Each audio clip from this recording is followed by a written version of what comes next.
Welcome back to the PloughCast. This is the first episode in our new series linked to our Apocalypse issue. I'm Peter Mommsen, Editor-in-Chief of Plough. And I'm Susannah Black-Roberts, Senior Editor at Plough. In this episode, we'll be talking about Pete's lead editorial, Hoping for Doomsday, and then we'll be welcoming Ivan Rusyn, President of the Ukrainian Evangelical Theological Seminary, who will be speaking to us from his home in Bucha, outside Kiev. So, Pete, let's talk about your editorial, which is entitled Hoping for Doomsday. Do you want to kind of give what were you thinking about when you chose that title, and what were your kind of key points there? Well, I was thinking a lot about apocalypse, which is the theme of the issue and also of this series of podcasts. When I first started going around pitching the idea of apocalypse to people, I got two sets of reactions. I don't know what yours were, but I got one set of just sort of blank horror, like, are you guys going into some weird doomsday prediction scenario type of thing in Plough? And another set of people saying, wow, that's absolutely how I feel. That would then split into two kind of sets of people. Your more progressive sets of people might be worrying about climate change. More conservative people might be worried about breakdown in faith communities, family, marriage, social norms, deaths of despair. And then in the midst of it all, as we were putting this issue together, Russia invaded the Ukraine, that horrible war began, and suddenly questions of nuclear apocalypse started feeling urgent again, as they hadn't probably for decades. And so those are some of the things that we thought about in putting this whole issue together, that we thought about in putting this series of podcasts together, and that we're going to explore. But then also I tried to encapsulate here in this editorial, which is about the promise of apocalypse. Right. And that's actually what I was really interested in, because one of the things that you sort of talk about is essentially the worldview, the basic materialist worldview. Eventually, A, we eventually all die. Obviously, B, eventually there is the heat death of the universe. And that's that is something that we might think of as an apocalypse, but the Christian apocalypse is kind of significantly different in that it actually, it is one of the things that it refers to is the end of a world, but rather than kind of creating meaninglessness the way that you sort of looking at the heat death of the universe might do, it kind of almost back projects meaning onto a lot of mini endings that we otherwise might experience as the end of hope. So, you talk about the little apocalypses, the little ends of worlds that are our own deaths. And one of the things that the Christian apocalypse does is, it's not actually, it's something more like a beginning. It means technically unveiling. And what it unveils is who we really are and what the world really is. And that kind of retroactively gives meaning to a lot of things, or reveals meaning to a lot of kinds of suffering, including the suffering that we undergo when loved ones die, or when we're afraid of our own deaths, that might not otherwise have had meaning. Exactly, and that's the way in which the microcosm of our own lives and sort of that, ancient human question that we can only assume goes back tens or hundreds of thousands of years of, there must, a human life, a person I love's life must mean more than just disintegration when he or she dies, right? Combined with just looking out, on our world and on humanity in general, the history of humankind, and thinking, there must be more to this story, right? So apocalypse, the idea of apocalypse actually develops in the early Middle East, probably, a few hundred years before Christ, possibly simultaneously in Judaism and in Zoroastrianism. There may be other traces. We have a beautiful piece in the issue that actually talks about how apocalyptic ideas really took hold under the Seleucid Empire, which was the first empire to use numerical chronology. So years would sort of go on in numerical progression. Shira Tolushkin, in her piece on Vasily Kandinsky, looks into that and just how the idea of naming years not by who was ruling or something like that, but rather just giving them a number so that they progressed, kind of invites us to think, well, where does that progression end, right?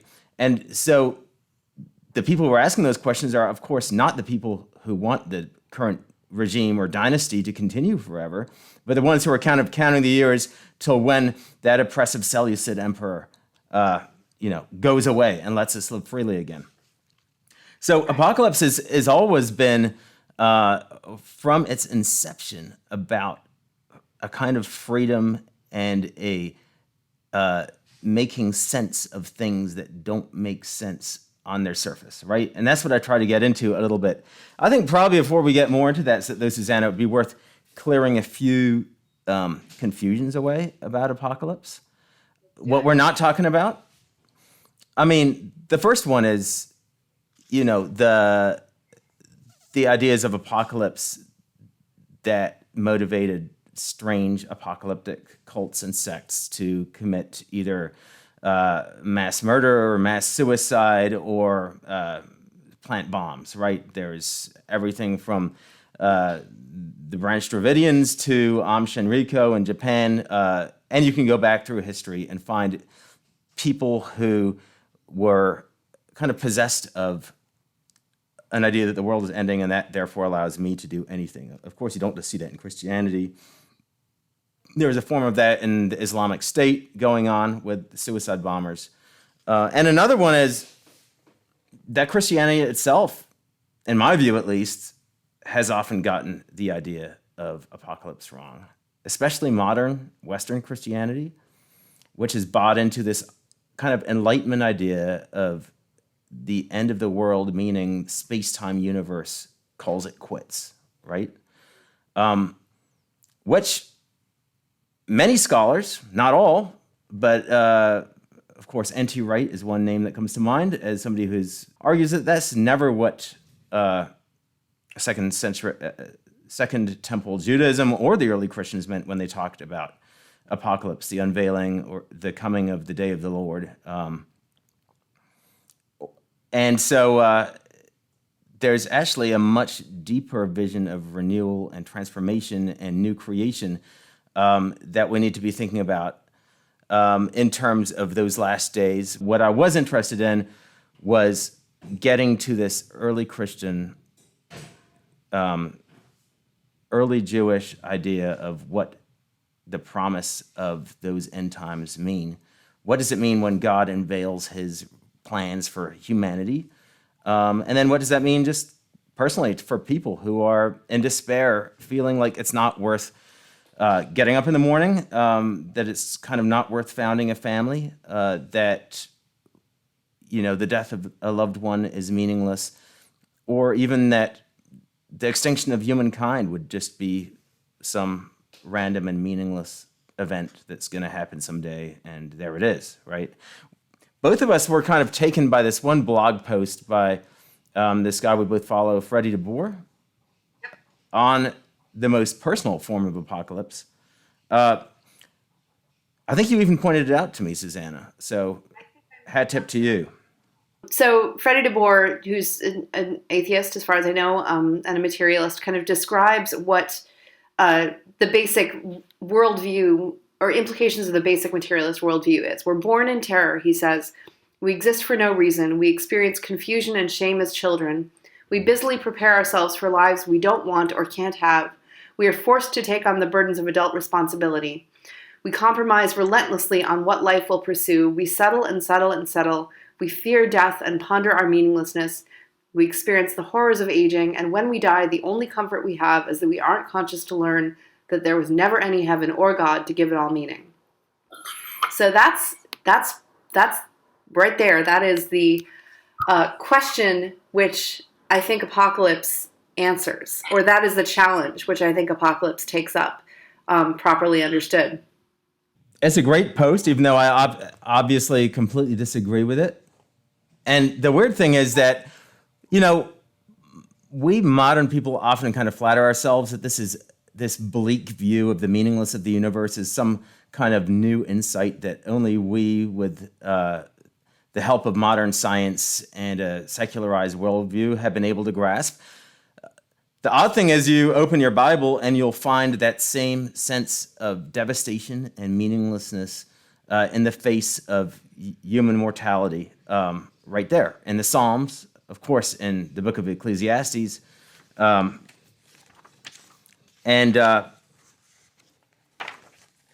that is precisely something that people have thought for a very long time. You know, I think from the first time that humans gathered around a corpse to bury it. Ecclesiastes, I've found a kind of comforting book in a lot of ways, because no matter what you actually believe to be true about kind of the reality of what we can expect after death, the reality of where our meaning is, there are certainly moods that we get in. They're sort of, it's a very human thing to get in that Freddie DeBoer mood. And Ecclesiastes is kind of that Freddie DeBoer mood maximalized in the middle of the Bible and then answered in its own way. Job is a certain kind of Freddie DeBoer mood, although, again, answered in a really unsatisfying way in certain ways. But apocalypse, in the Christian vision, is really something that, in the face of that meaninglessness, reveals what actually is there and reveals what was there the whole time. This is a common trope, but one way to look at it is, if we look at human history in our own lives, what we see is the bottom side of a tapestry with dangling threads that have been cut short. It looks ugly. It looks chaotic. It looks meaninglessness. It looks meaningless. Apocalypse is kind of the flipping over of the tapestry. It's the unveiling of the pattern that was already there. It doesn't just mean the end of an age, although it does mean that. It also means the revelation of the meaning of the age that we've been living through and of our own lives. And of course, the most famous example of that, and where the word actually comes from, is the Apocalypse, the final book of the Bible, the Revelation of John, which we'll get to in due course. But first, I'm a little curious if you share, as I do, Susannah, the feeling that this end of the world kind of fear is more widely out there right now than it has been for a while. And this is cyclical, right? This is, again, not 2022 is this unique year where people are uniquely scared. But there does seem to be just many, many signs of a kind of hopelessness, of this meaninglessness that Freddie DeBoer and the psalmist and the writer of Ecclesiastes expressed, just being generalized out and actually playing a role in people's lives. One example that I mentioned already is climate change. There was a study a couple years ago where they surveyed young 16 to 25-year-olds in a bunch of countries around the world. 4 out of 5 young people are fearful of the future with the climate. 59% were very worried or extremely worried. I mean, those are big numbers, and of what's been well publicized, and there's even been, some coverage of this just in the last few weeks in the New York Times by Ezra Klein and others. How does it impact childbearing? Should I bring a child into the world in view of the kind of climate-threatened future he or she will have? Is it even moral to bring a child into the world who's going to contribute to the killing off of the planet? Right, so there's that whole kind of eco-anxiety, which has actually become a diagnosable syndrome by psychiatrists and apparently is on the rise, unknown just a couple of decades ago. You have, extreme events, such as a man who burned himself to death outside the U.S. Supreme Court earlier this year, as a protest of the court's threatened action, which we haven't, to kind of strike down climate change regulations.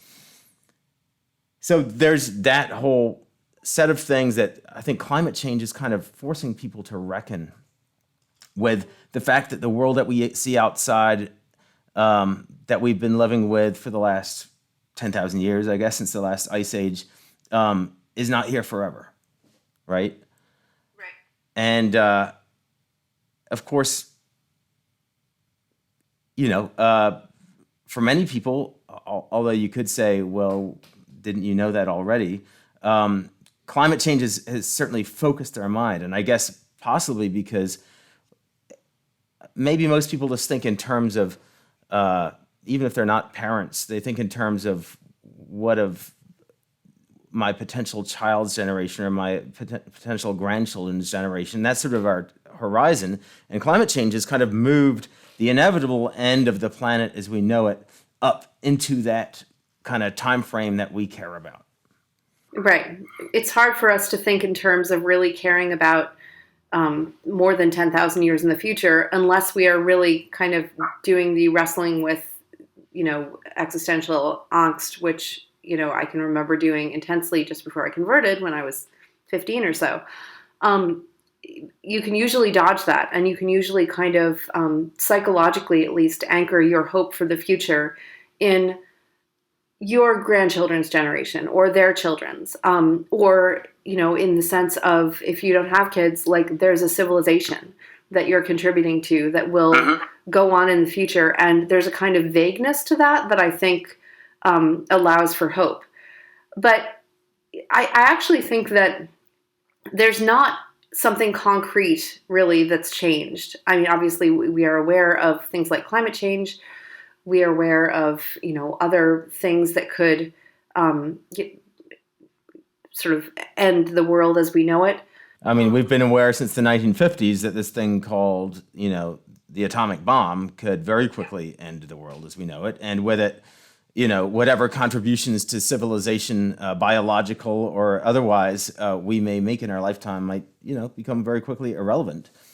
But it sort of seems to me that there needs to be a kind of double vision that we have, two different kinds of hope that we have in order to live good human lives. And it's a weird thing because sometimes those two kinds of hope seem to be in conflict with each other. So for one thing, you do sort of, you need to have a sense that the actual everyday actions, the decisions that you make are contributing to something that is a good human project that will be bigger than you and that will continue in one way or another into the next generation and beyond. If obviously the P.D. James novel that was made into a movie, Children of Men, whenever I sort of hear people complaining about other people's kids on airplanes, it always kind of makes me think about that novel because whether or not you have kids, the existence of kids in the world makes your life so much better than it otherwise would be. And I'm not even sure that people realize that. Like the existence of the next generation, the fact of babies, is something that deeply charges your life with meaning, whether or not those babies are related to you.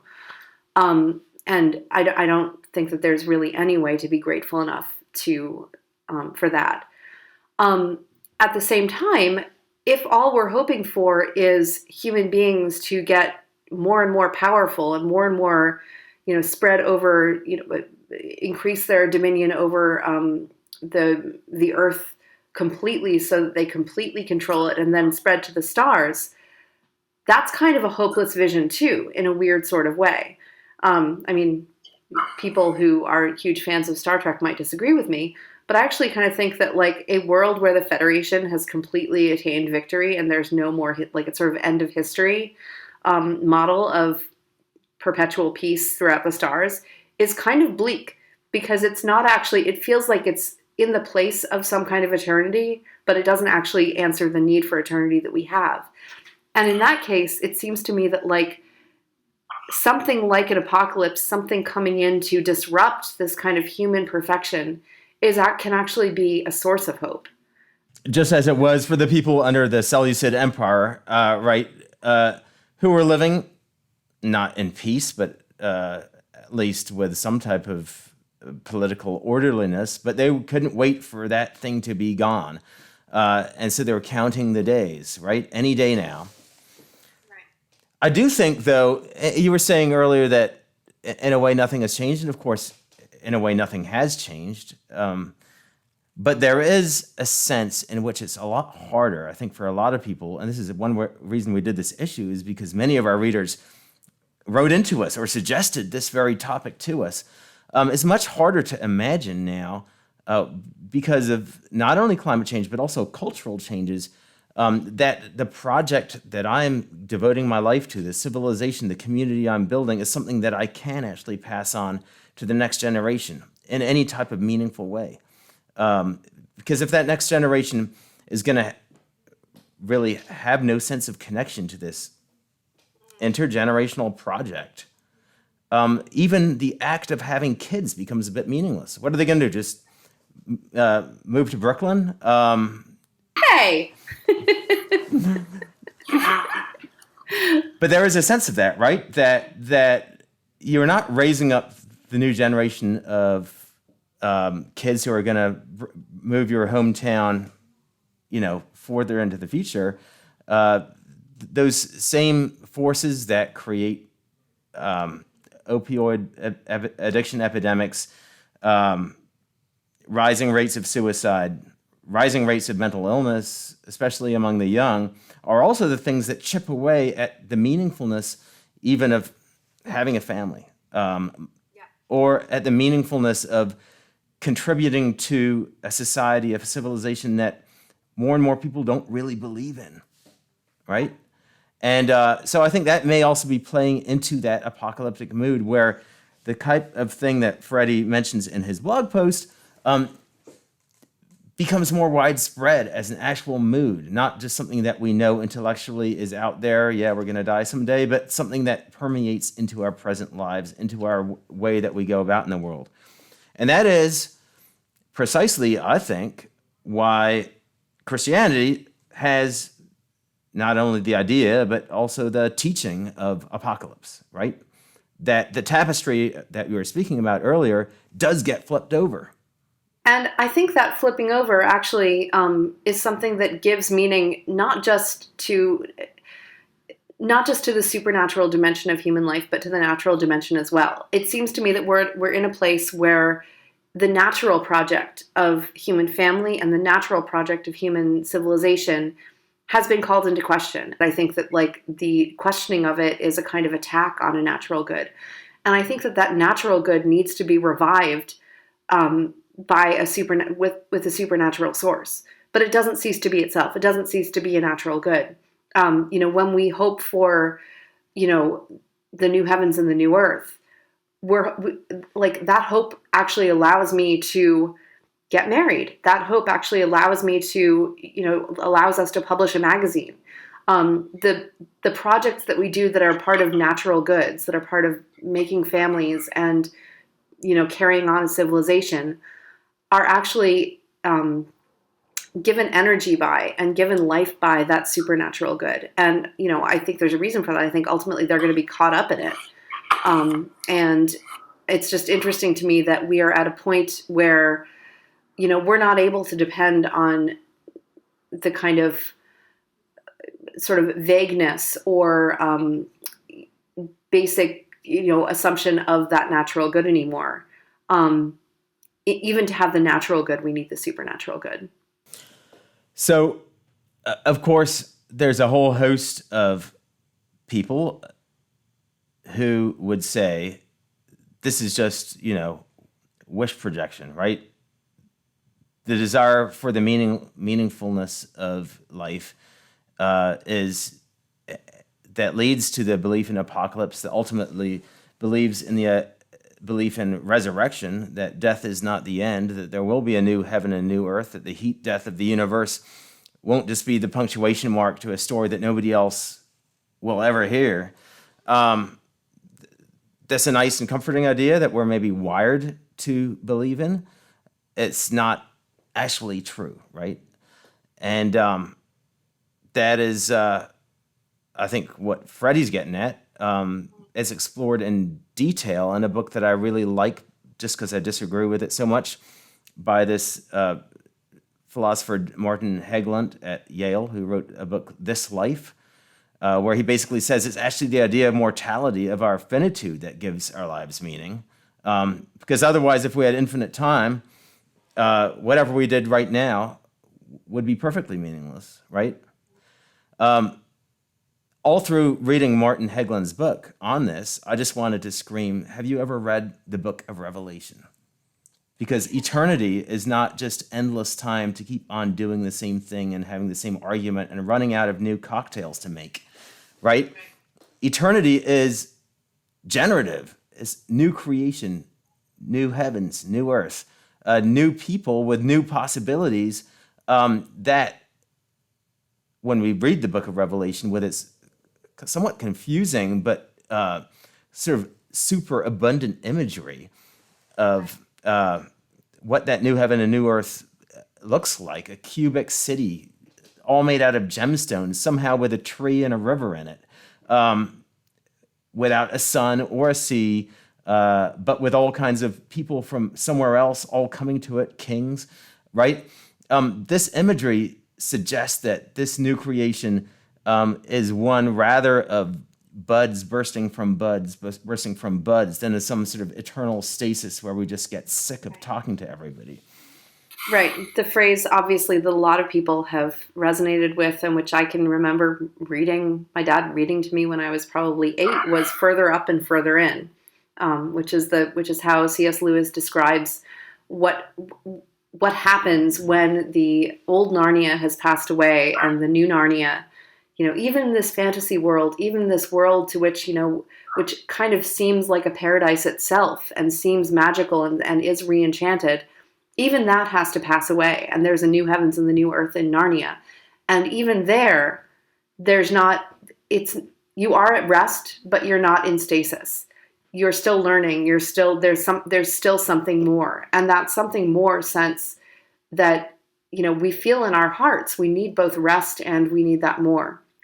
And that's really what the incredible weirdness of Revelation and other apocalyptic literature, I think, gesture towards. There's also, I think, a reason that people are so endlessly fascinated by trying to decode it. There's a sense in which Revelation, it's the idea of unveiling itself, is both a thing that happens and also a project that we're constantly doing, trying to understand what this is. The Bible scholar Christopher Rowland famously noted that this book of unveiling is notoriously the most veiled book in the Bible. It's invited centuries of decoders, and that's where I think we need to get into some Christian, specifically Christian misunderstandings of apocalypse. So right from the earliest centuries of the church, there have been people who, despite the clear warnings of the book of Revelation itself, and of Jesus too, that day would come like a thief in the night and no one will know the time or the hour, have attempted to determine the time of the hour and exactly when the thief would come. And it's almost unwittingly hilarious history. According to some historians, church historians have read, Augustine's City of God was actually written to basically blunt the popularity of one particular theory that that day would come in AD 500, right? And of course, the Roman Empire was falling, things were falling apart. It looked pretty apocalyptic, maybe even more so than today. And so that prophecy made a certain kind of sense. And so this kind of landmark in Christian theology, even though from an Anabaptist point of view, we have a couple of quibbles with it, was in a way pointing Christians back to the fact that, no, believe what the good book says. We don't know when that time is coming. A lot of this was tied into this idea of the Great Sabbath, right? That human history was a playing out of 6,000 years, each millennium corresponding to one day of creation, followed by this Sabbath rest, right? And the book of Revelation does, of course, speak of this millennium, this 1,000 years, somewhat in somewhat riddling ways. And so people were consumed with the idea that if we could only identify the date of creation, then we could figure out when the 6,000 years is up. And then we'd know when the millennium is coming and Jesus will return, right? And so this happened in 500 AD. It happened again. Augustine's hints led people to think it would come actually in 801 AD, which is one reason why Charlemagne was crowned Holy Roman Empire by the Pope in 801 AD. This was, in a way, an inauguration of this millennium. Then, of course, that kind of fell apart. The year 1000 came, and that seemed like a good round number after Jesus' birth, that you'd think that now is time for another millennium. And that didn't work out. So, let's go off of when Jesus died. So 1033 is going to be the new date that we think this thing is going to hit. Of course, there was, Joachim of Fiore famously, worked out a sort of Trinitarian version of this, which was very influential in the Reformation times. And then Bishop Ussher, right, who was a famous, that Anglican divine from the 17th century, I believe, who kind of worked out this whole system of biblical history that some young creationists still held to, maybe still hold to, that the world was created in 4004 BC. It's a fascinating history, and modern-day Christians tend to be a little embarrassed and think, this is just a fringe, this is just sort of a Christian underbelly. I'm not quite so sure. I think this sort of recurrent idea that the millennium is coming and oops, it actually didn't, has probably played a much bigger role in Christian history than we would possibly want to admit. It's a bit embarrassing. It's embarrassing, but it's also, I think there's an element of it. We're not supposed to date set. We've been told not to date set, and yet we've been told to be ready. And we've been told to, be the, wise virgins who have the lamps ready and so on. And we've been told to sort of get hyped. And it's very tough to be one of the wise virgins holding the lamp and not look at the clock sometimes. Yeah, exactly. So I think it's something that we need to, again, there's a kind of double vision that we need to have. We need to, think, all right, well, maybe it's going to be another 10,000 years. Maybe we are in the early church. Maybe it's going to be another 100,000 years. Maybe, there's a huge amount of actual, stuff that we need to do in order to respond to climate change, because it's actually our responsibility to not screw up the planet, because we are going to have to keep living here. Maybe we should be going to the stars. We don't know. What we do know is the kind of the hope that we have doesn't change, no matter how far out it is or how close it is. We know that our own deaths are the mini apocalypses that, are going to come a lot sooner than probably a kind of final apocalypse. And we also know that the ethics that Christ calls us to, the way that we're supposed to live in a kind of everyday way, are not ever suspended by the expectation of apocalypse. If anything, the whole vision of living as though today is the last day of the world or the last day of your life should lead us to kind of intensify what we should be doing anyway. There's no out that we get of ordinary love. In fact, ordinary love is kind of given its own proper weight by the realization that it's the point of contact that we have with that eternity. I think you've edged us close to the point, which is that Freddie DeBoer and his hopeless view of the future and the hopelessness of that entire materialist view of history is true, except for one thing,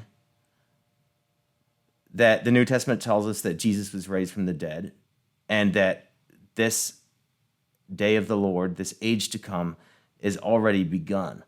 And that is the only thing that we have to hang our hat on. And that there is no hope in apocalypse. There is no promise of eschatology apart from that. There was something that this is really dorky again, but a couple of years ago, it was Holy Saturday. So it was a Saturday in between Good Friday, when we remember Jesus' death, and Easter Sunday, when we remember his resurrection. And I was listening to this new musical called Hadestown, and I was thinking about the myth of Orpheus and Eurydice and of Hades and Persephone. And there's a kind of, one of the things that's often said about Judaism and Christianity is that in the face of kind of cyclical pagan ideas of history, and kind of cyclical kinds of hope, where there's enough hope to get you through the next year, kind of, because spring is going to come again. Persephone is going to come back from Hades. But that's actually not the kind of hope that we need. We need the kind of hope that might have been, if Orpheus had actually succeeded in rescuing Eurydice from the underworld, which he didn't, we need that kind of hope. We need the kind of hope that actually undoes death and creates a kind of permanent spring without stasis, a real final end to the kind of cyclical, maybe hope, but actually kind of return to hopelessness that has been the best that we could do in pagan myth and in human history until then. And that kind of perpetual, fundamental revolution of life that really finally, grabs Eurydice back from the underworld and doesn't let her go and doesn't fail. That's what Jesus offered. It's interesting that pagan kind of cyclical hope kind of works for people who live fulfilled, long lives, go through their natural life cycle. Now it's time to go, right? That is acceptable. It's sad, but it's okay, right? Where those ideas completely don't wash is when, in the face of the death of a child, much less the violent death of a child, for instance, in a school shooting. There is no way that pagan idea can offer any hope or provide any sense of meaning. You think of, what's going on in Yemen right now, the death of children to hunger. These are the things that the teaching, the promise of apocalypse sort of was invented not to answer, but to point a way out of, I guess. And N.T. Wright actually, in one of his books, I forget which, describes how the idea of resurrection became popular within Judaism. Because, of course, famously, it's kind of hard to find, it's not impossible, but it's hard to find a teaching of the resurrection in the Old Testament. It's not everywhere. And really, according to his argument, it emerged during the time of persecution when you had, under the Seleucid Empire, people dying for their faith. And there was no way to make sense of that because there was no justice in this life for the death of these righteous people. And it was the death of the righteous at the hands of the unrighteous that called for, if we are to believe in a justice in the universe, demanded a resurrection. And it was out of that sense, that hope that arose in Second Temple Judaism that Jesus then came, bringing with him his message that this is what is starting now. The new age, the age to come is with us, and we can be part of it. So that is what I hope our issue Hope in Apocalypse will ultimately point to. And we're going to be exploring that in some of these future sessions, not always on sometimes in a more playful way in our next episode, and sometimes in a purely secular way in terms of looking at future generations and why is it that people aren't having more kids and what might convince them to have more. So a whole wide range of topics we're going to look at. But that is just to let our listeners know sort of where we're coming from and ultimately why we think apocalypse, doomsday, is something we should hope for and look forward to. So, Susannah, I think that wraps up this. We do want to turn to something that's happening right now, which is where the hope of apocalypse is needed, and that is the war in Ukraine. We have an interview next with someone who's going to tell us more about that. We're very pleased to have on the podcast today Dr. Ivan Rusyn, who is the president of the Evangelical Theological Seminary in Kiev in Ukraine, and the pastor of a church there. We did an interview with Dr. Rusin several months ago, and we wanted to check back in with him again. Welcome, Dr. Rusin. I guess my biggest question is what's been, when I last spoke with you, I think you had just met up with your wife again for the first time since she had gone to, essentially out of the war zone. And you had just met back up with her for the first time in 40 days, I think. What's happened since then, and what's the current situation? Well, it was a great blessing for me that my wife, she came back to Kiev. Our friends, they gave us opportunity to stay at their apartment downtown Kiev because our own apartment in Bucha was looted and there was no heating light, so we had no chance to live in our own apartment. So it was a kind of healing experience for me to stay in a good apartment after I have spent more than a month in one of the offices in the Bible Society sleeping on the floor in a sleeping bag. So 3 days ago we were able to came back to our own apartment in the city of Bucha. Still there are some things that remind us that Russian soldiers, they were in our apartment, they looted our apartment and destroyed many things. Still very often electricity goes off, so just 15 minutes before our interview, light switched off. So I was not sure that if we make it or not, and just few seconds before 10 p.m. Light was on again. So we are trying to restore our previous life in the city of Bucha.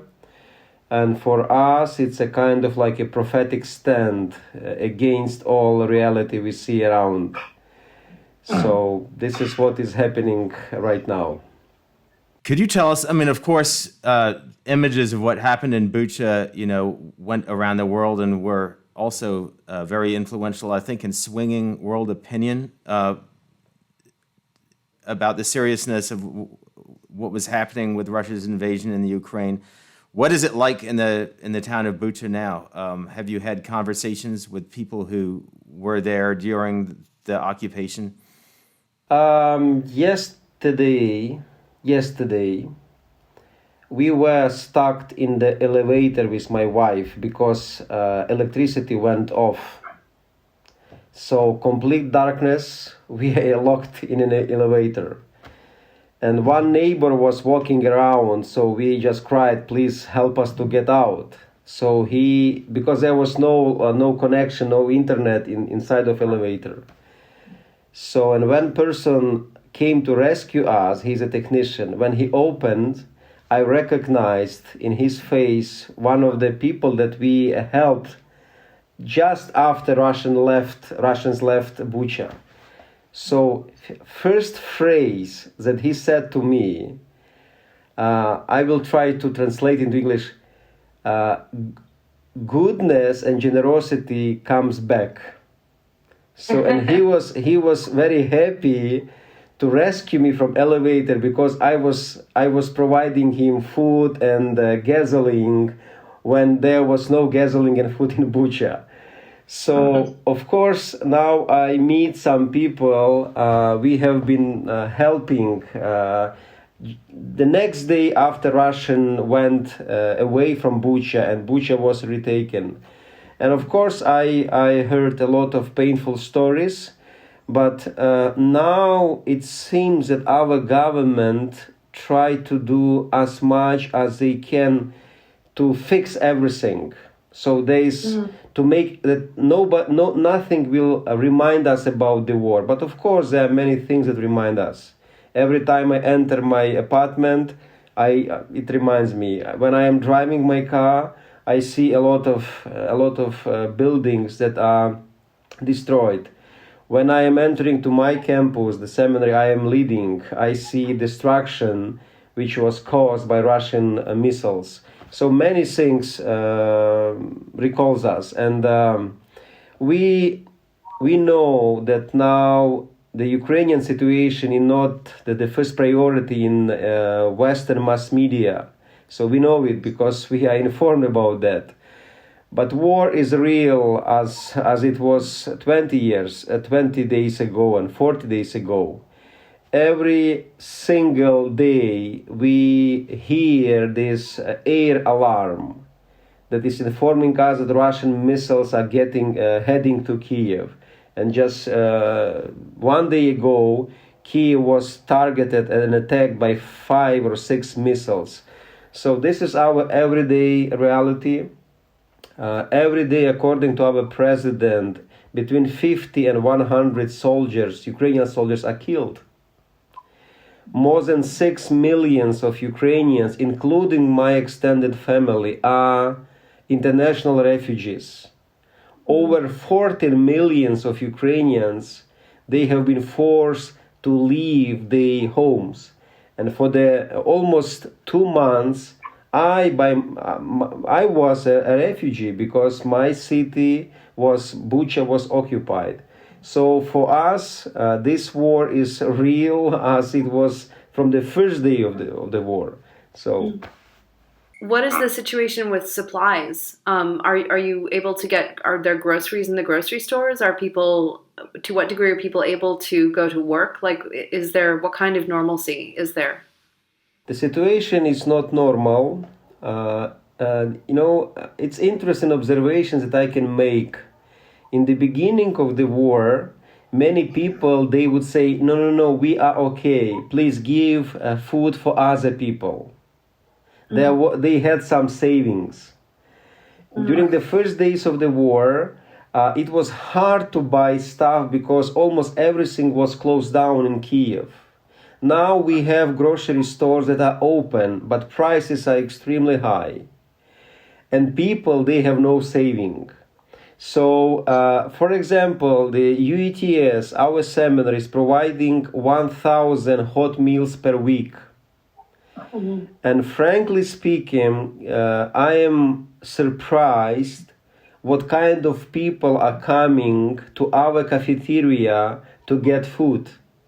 When you see those people, they are middle-aged, they have good clothes. It's clear that they had a pretty good life before the war, but now they are coming to our campus, to our cafeteria, which has no windows, and instead of windows we have some plastic bags because windows are destroyed by the explosions, and they are coming to have hot meal. So our humanitarian crisis is just starting. Mm-hmm. And also in the beginning of the war, our international friends, they were extremely generous, sending us provision, food, but we see that every week we receive less and less provision from for example, Norway, Slovakia, Poland, because prices went up in their countries, and now it's hard to buy a lot of food to send abroad.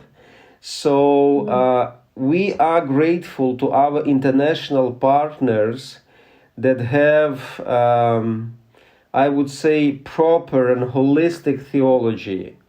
Those who experienced war, and they know that after 104th day of the war, the problem is still very urgent. So they are sending funds, they are sending provision, and we are capable to provide food. Just a few days ago, I had a phone call from the city of Hostomel, and there is a person that we have been providing support during all of these days, including some medical stuff. So, and he very kindly, in a very diplomatic way, he asked, "You haven't visited us for almost 2 weeks." And I said, "Well, do you still have a need in provision in food?" And he said, "Well, we have our grocery stores open, but we have no jobs." Basically speaking, what he communicated to me, well, we do not have money to purchase food. So, and I realized that even if the city of Hostomel is just a few miles away from Kiev, the need is still very urgent. We made our focus in our mission to go like in the smallest villages far from Kiev, and to the cities like Kramatorsk and Slavyansk. So we deliver provisions there. But in the Kiev suburbs, people, they have a challenge to have just basic needs, hygienes and food. So of course it's very embarrassed for us to recognize this need, but this is our reality. So, and he is maybe 40, 42 years old. And he didn't tell me directly that we have no money. So, because it would be hard for him to say, but he communicated to me that, Ivan, we have just no money to purchase food. So the need is huge. And every day when we send our teams to deliver hot meals and provision, we honestly and sincerely ask God to lead us in a way that we will find out those people that need the food the most. Because there are hundreds of disabled and elderly people, they cannot walk fast. So we learned right from the beginning, when we enter the village, we stay almost 15 minutes near every house, because it will take some time for elderly people to get out. So they move slowly, and then we stay long enough to make sure that there is nobody inside. So the need is still very big, and of course we recognize that many people around the world, they got tired from this war. It is 104 days, but situation is very dramatic. Of course in Kiev, we don't hear explosions as often as we used to hear during the first months of the war, but still there is a siren. And sometimes, the Russian rockets, they are hitting Kyiv. So, well, we will certainly drop the link to the fund that you set up. We linked that in the original article, and we'll obviously link that in this podcast as well and tweet it around.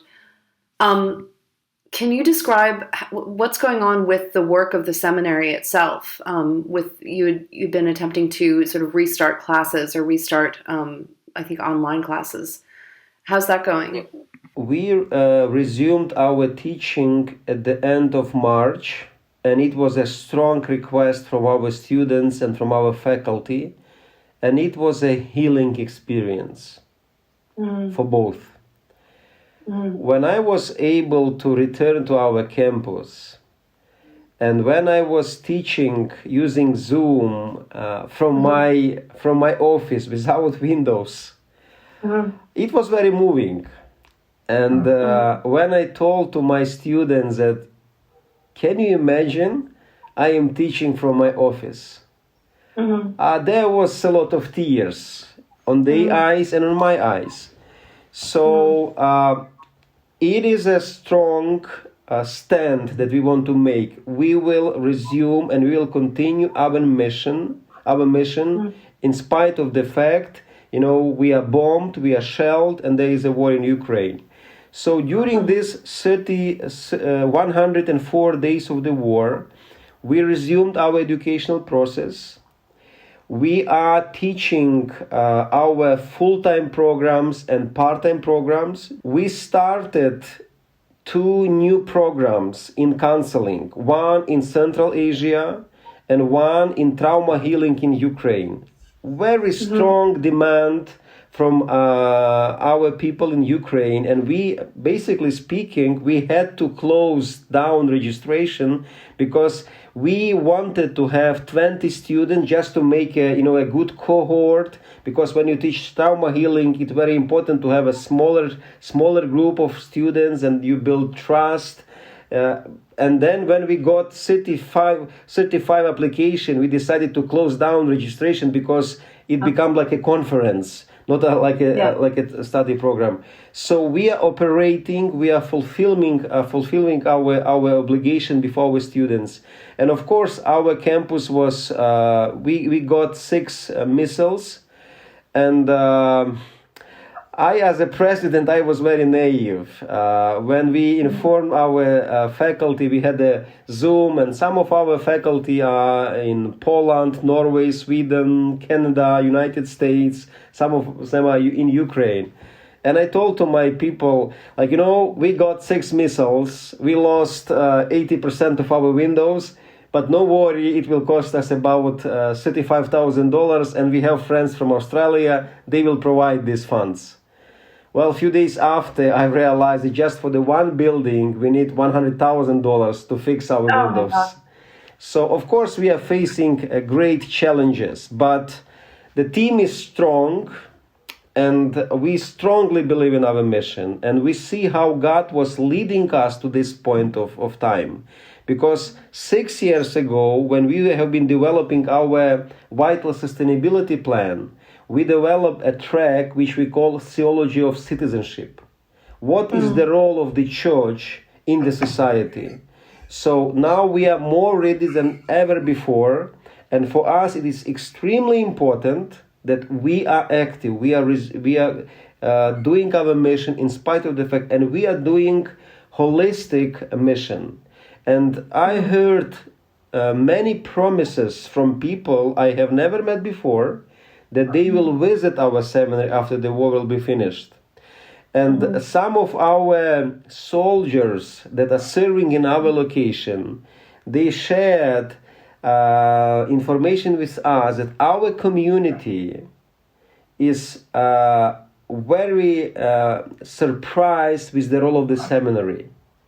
Because the seminary was providing food and provision during all days of the war. So we are continuing our ministry. Of course, we are impacted by the war. We are wounded as an institution. We will probably lose some of our faculties because they will never come back. However, our understanding of the nature of holistic ministry, our understanding of public role of the church and publicity of the gospel has brought us never before. So I strongly believe that we will be stronger, we will be more authentic, and this will make us strong, not our strength, our resources, because we have no resources, but because we are authentic and, we have the same scars our society has. So when people from our neighborhood are traveling around the seminary, they see this campus was always shelled by Russian forces. So, as I am as a Ukrainian citizen, as a minister of the church, my apartment was looted. I was a refugee. So, we can speak we can understand our people because we experience the same suffering they experienced. So this is our reality right now. One of the things from your interview, and it's in our print issue, and then there's an extended version of the interview online, which I urge our listeners to check out, and we'll drop a link in the program notes. In there, Ivan, you mentioned how certain barriers between different Christian churches in Ukraine kind of fell away, which I just found fascinating. Could you talk a little bit about that? Has that continued to be the case? Was that, I imagine, like in many countries that have traditional established churches, nonconformist churches haven't always been popular. Is that something you could tell us a little bit about? How is the relationship between the different Christian confessions kind of working out in this time of stress? Well, Ukraine always was kind of different if you will compare religious freedom and collaboration between churches among post-Soviet Union countries. We always had freedom and partnership. And this partnership has been grown extremely during this 104 days of the war. So I say and I see that this war made every Ukrainian my neighbor. The last question I ask, to which church do you belong? I do not care. If I see a need, I do not care to which church that person belongs, or even if he is a believer or not. I see the need and I feel responsibility to help. So there is an extreme partnership and unity between churches. Orthodox churches, Catholic churches, Greek Catholic churches, and Protestant Evangelical churches. For me personally, it was a great blessing to have lunch. It was the first month of the war. Everything was unclear. Every day we heard explosions. And few times we had lunch with the head bishop of Roman Catholic Church in Kiev.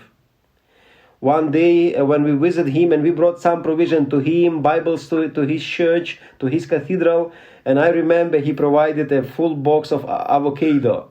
And for the next few weeks we had a lot of avocado.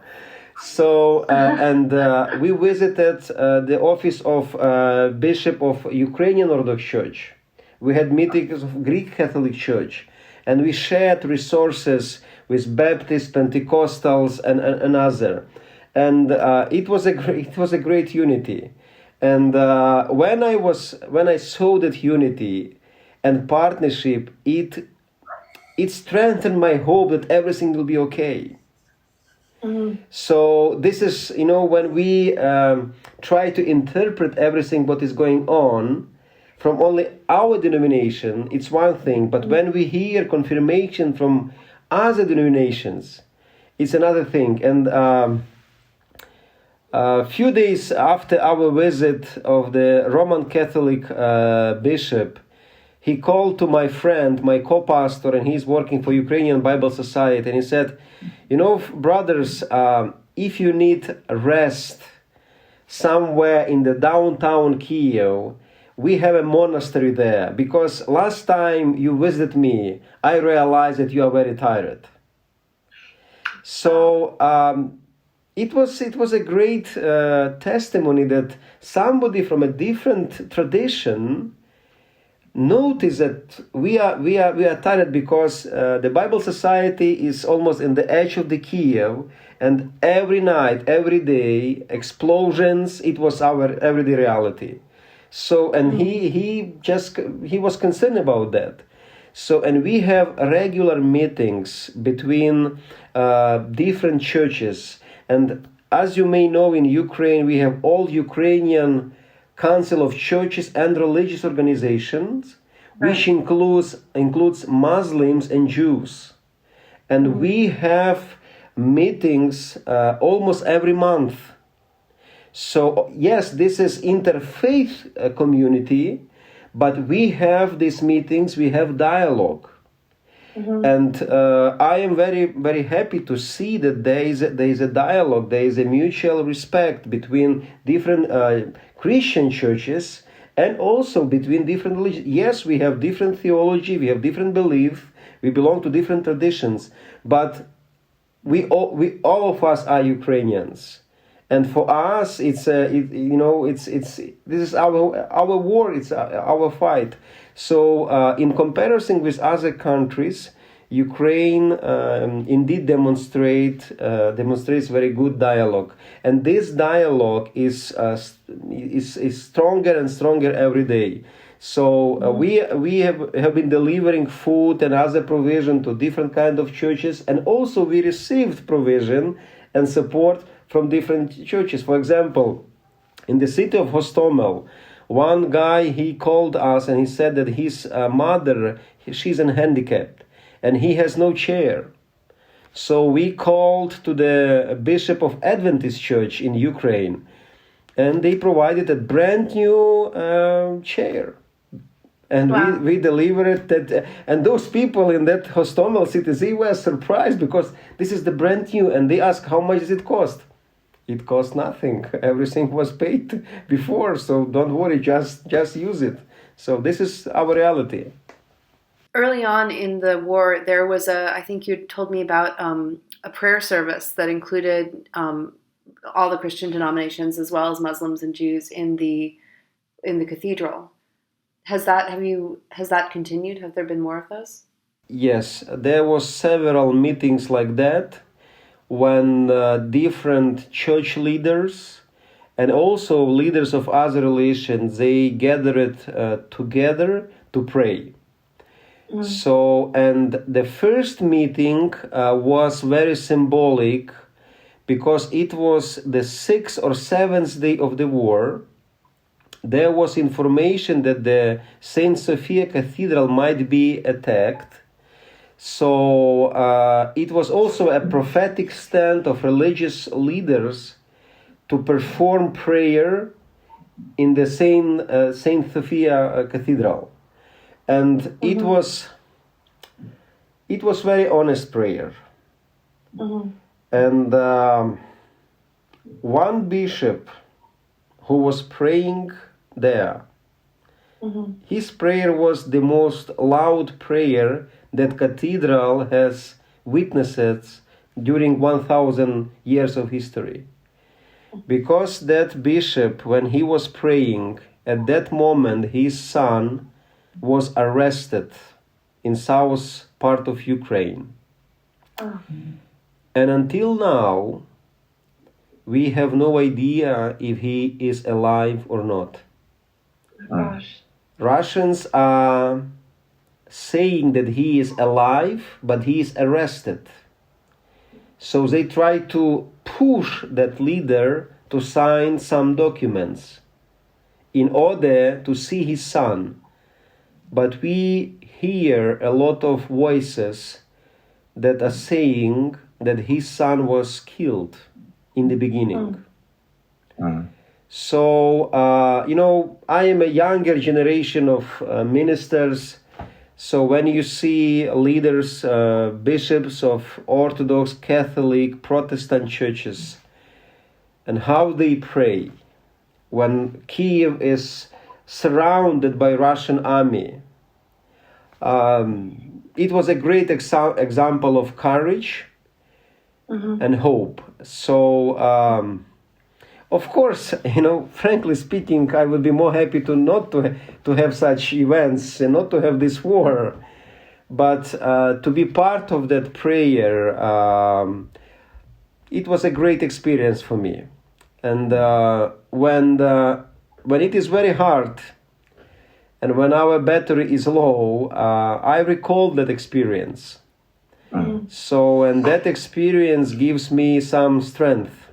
So, are there, when you think of your mission there now and your task as a church, as a seminary, are there examples from history you look to inspire you about what it means to give witness as a Christian church during wartime? There are several examples. I don't want to be spiritual because every time we have to mention Jesus, of course, but the incarnation of Jesus is the supreme model for me. So I would expect Jesus to cancel suffering, but he decided to suffer with the humanity. This is what makes me astonished and crazy. Jesus came to suffer by himself. So I developed the idea that Jesus, he must be nearby because he always show up where suffering is. So this is how I try to nourish my soul. And Jesus is also an example for me. He was in the midst of suffering. And I spent 104 days in Kiev. Just 2 days I was outside of Kiev area. This is 2 days when I was going with my friends to the Slavyansk and Kramatorsk, north part of Kiev, actually east part of Kiev. So I saw a lot of tears and suffering, and I don't think that people are looking for answers. People are looking for presence, that somebody is present with them. So I think that I'm not capable to comprehend how crucial presence is when we are present. So what can I tell to people that lost their loved ones, they lost their apartments? I don't know why this happened, but I know what does it mean. I was in a shelter for 6 days. My flat is looted. My loved ones are refugees. My campus is bombed. I ran funeral for my graduates. I led a funeral for my colleague, a 64 years old, a great guy. He was a great blessing for me. And because of war, because of, this, he had to leave. His heart just, stopped. So just one day before, that cemetery was demined, and then with his 2 sons and daughter-in-law, we had a funeral. So, and I can share that, I don't know, I have no answers, but I know what does it mean. We have the same scars. And I think when we speak with people about this, somehow they are capable to read on our faces that, we speak out of our context. We really know what does it mean. So when I was visiting Bucha and delivering food to hundreds and hundreds of people, I was always saying, I am from Bucha. My apartment is over there. So I am not just a foreigner that came to them. So presence and solidarity. This is what we can offer. Of course, we can provide some, we have education, PhD in theology, but people are not looking for answers in this moment. They are looking for presence, for support, and compassion. We know that everybody is tired from this war. And we understand this as Ukrainians. And of course, we know that why should the global world bother about Ukraine? This is absolutely our problem. But I am very inspired by Dr. Martin Luther King, Jerome, and once he said that injustice somewhere is a threat for justice everywhere. So there is something that, yes, we are responsible for the world as a people of God. So as ordinary Ukrainians, the last thing we need is lessons how to forgive, how to live spiritually in this condition. This is the last thing that we need. Everything we are looking for at this moment when we are fighting a giant, we are looking for some presence in the midst of us. We are looking for some solidarity. And Ukrainian nation has a very corrupted history under Soviet Union. And finally we made the choice. We want to have a different future. We believed in this, Western democratic, values and convictions. And we want to fight for this because we want to have a different future. We want to have a, transparent, just country with freedom. So we we ask, we cry to the world, do not leave us alone. We know, we understand that you are tired from the war. We too. But this is probably the last chance for Ukraine to have different future. And this war is not about territory. It's not about war. It's not about land. Unfortunately, there is no space for the Ukrainian identity in the Russian world. So this is our prayer and our cry to the world: do not leave us alone. Thank you. Thanks for listening. Be sure to subscribe on iTunes or wherever you get your podcast needs met, and share with your friends. For a lot more content like this, check out plough.com, PLOUGH.com, for the digital magazine. You can also subscribe.